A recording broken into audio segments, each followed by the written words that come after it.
pinakamatalinong ibon sa buong mundo. Meron kaya sa Pilipinas? Pinoy's World TV.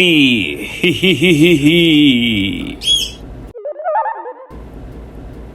Number 12. Woodpecker Finch.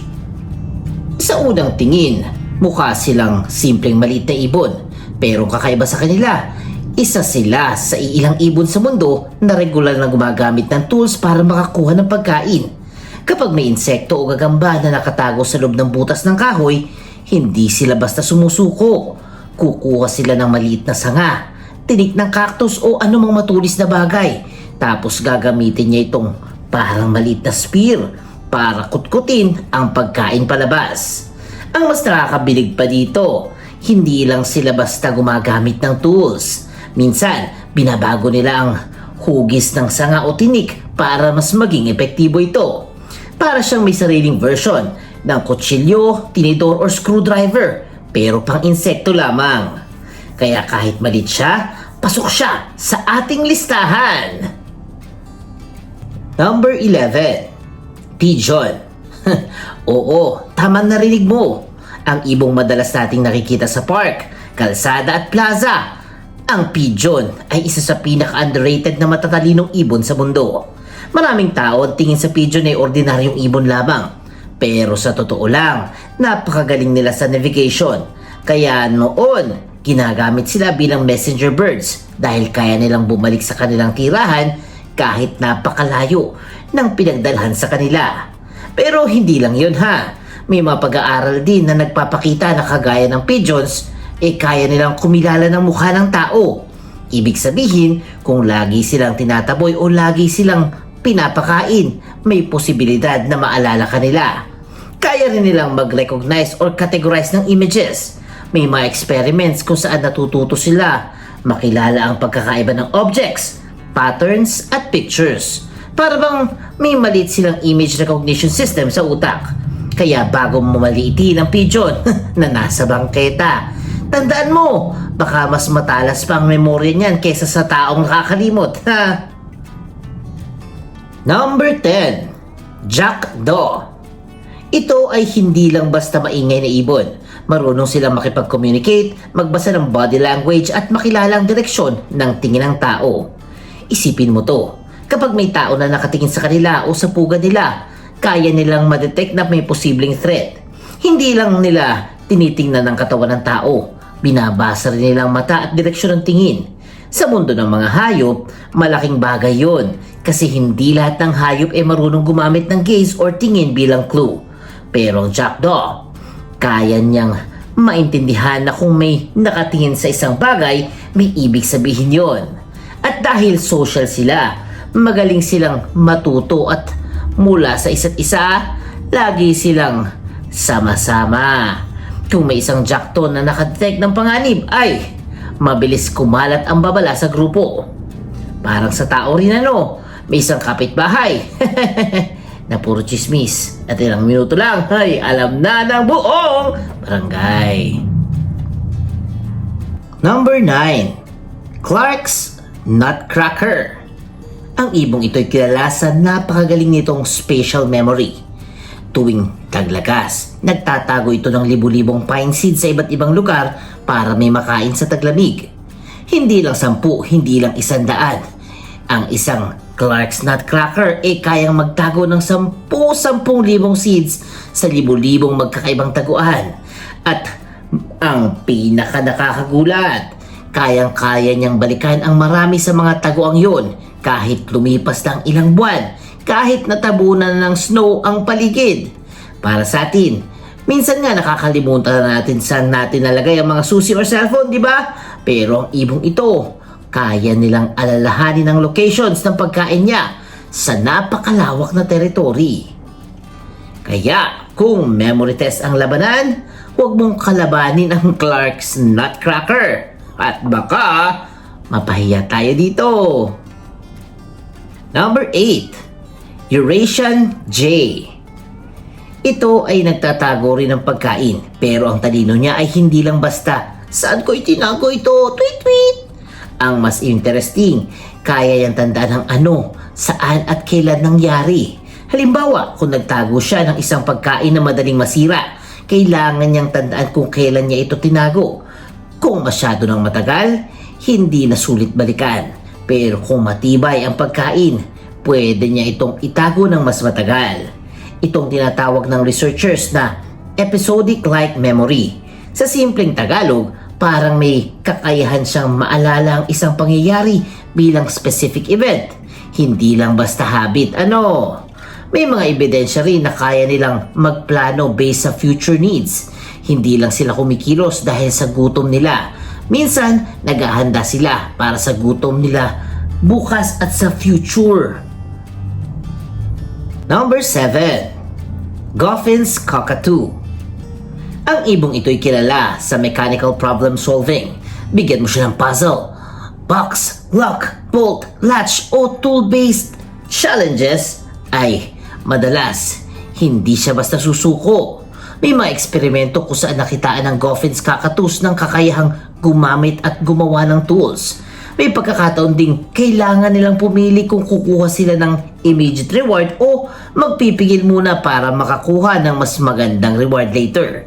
At dito pumapasok ang isa pang klase ng talino, ang impulse control. Kasi ang tunay na intelligence hindi lang bilis mag-isip. Minsan, nasa kakayahan din itong mag-intay, magdesisyon at piliin ang mas magandang option kahit may tukso sa harap. Ay, ayos din talaga, Number 6. Rook.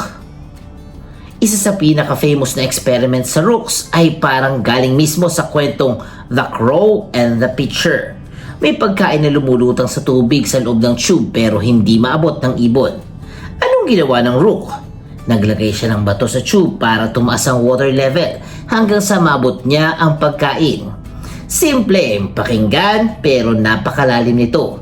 Kailangan niyang maintindihan na kapag may inilagay kang solid object sa tubig, tataas ang level.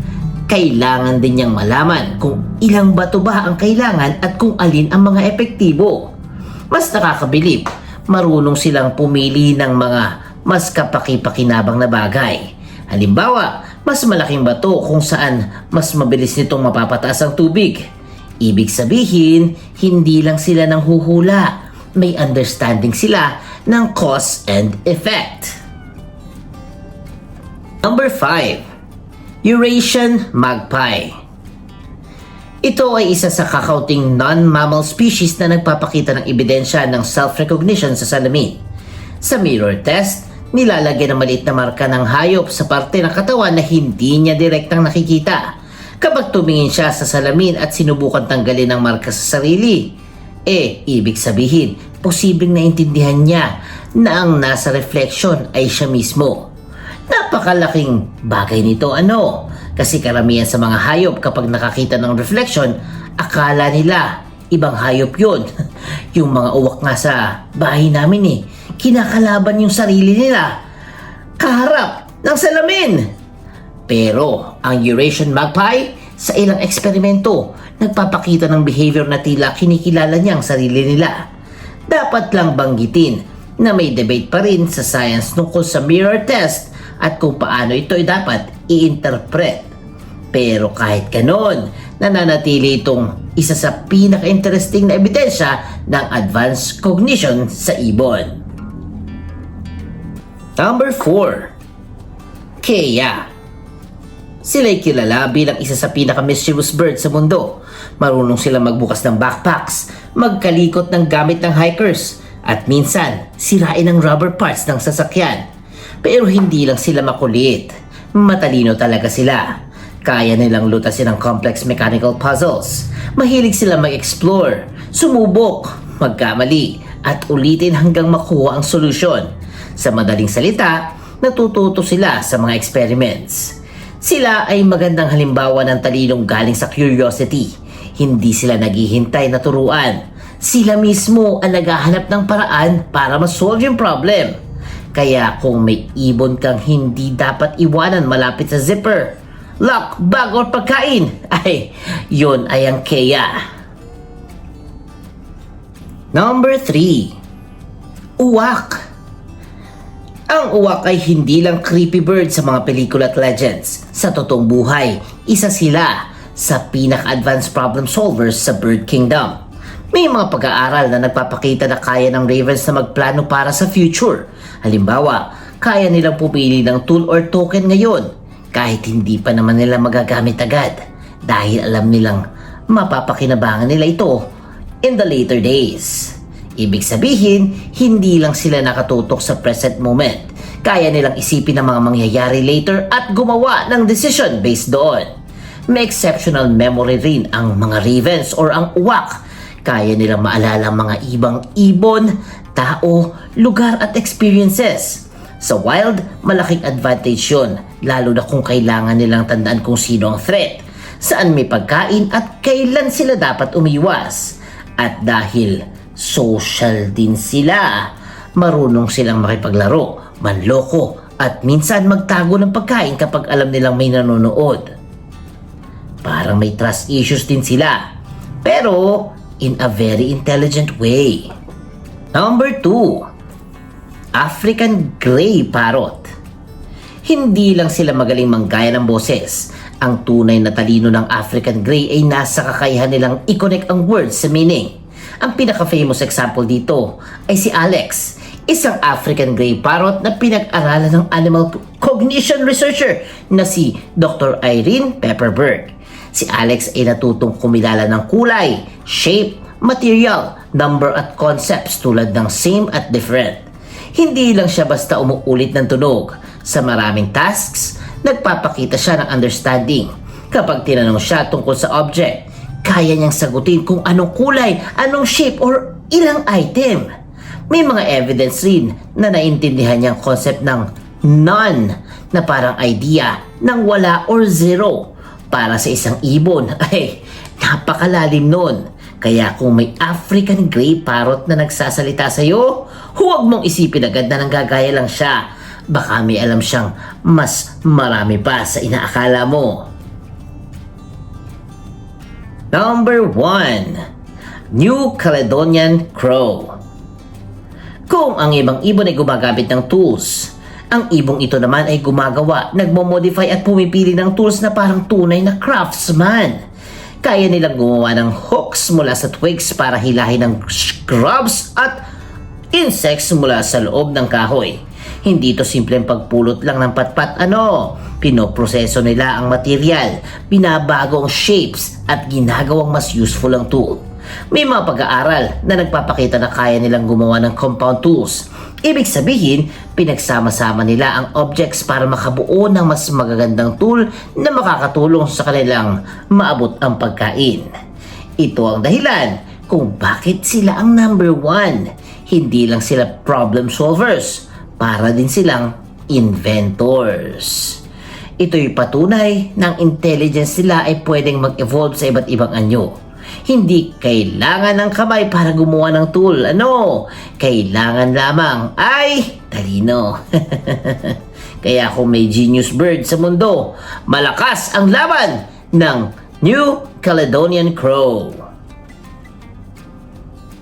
At yan ang countdown natin ng pinakamatalinong ibon sa buong mundo. O guys, meron ba kayong favorite dito sa mga nasa listahan? At kung meron pa kayong alam na matalinong ibon ngunit hindi napasama sa listahan natin, please comment naman dito. At syempre naman po, huwag kalimutan mag-like, mag-share, mag-comment at mag-subscribe na sa ating munting channel.